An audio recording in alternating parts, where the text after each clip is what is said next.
एक बार की बात है, सुनहरी धूप से नहाए एक मैदान में कोको नाम का एक जिज्ञासु भूरा खरगोश अपनी मान से बाहर की दुनिया देखने निकला।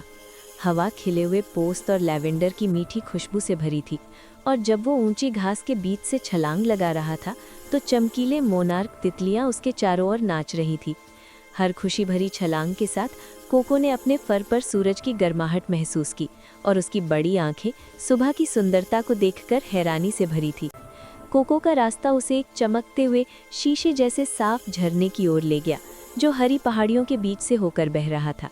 जैसे ही वो पानी पीने के लिए रुका, उसने पानी के बीच में एक काई वाली चट्टान पर किसी को बैठे देखा, एक छोटा और प्यारा हरा मेंढक।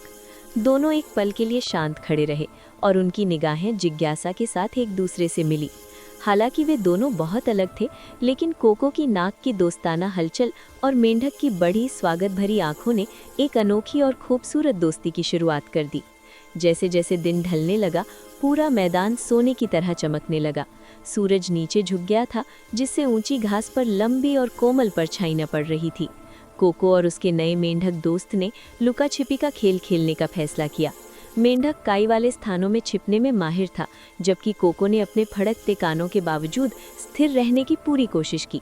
वे सुनहरे डंठलों के पीछे से अचानक बाहर निकलकर एक दूसरे को अपनी हंसी से चौंका देते, और तब तक अपनी परछाइयों का पीछा करते रहे जब तक कि आसमान नारंगी और बैंगनी रंग की चमक से नहीं भर गया।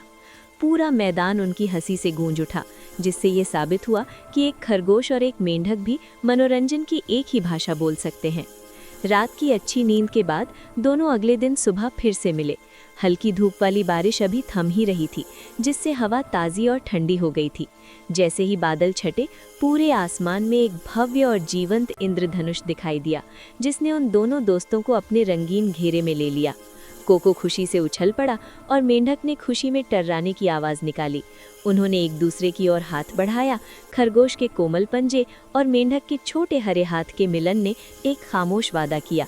उस दिन के बाद से, चाहे उनका साहसिक सफ़र उन्हें कहीं भी ले जाए, कोको और मेंढक हर सुबह इंद्रधनुष के जादू के नीचे खेलने, घूमने और साथ में सपने देखने के लिए मिलने लगे।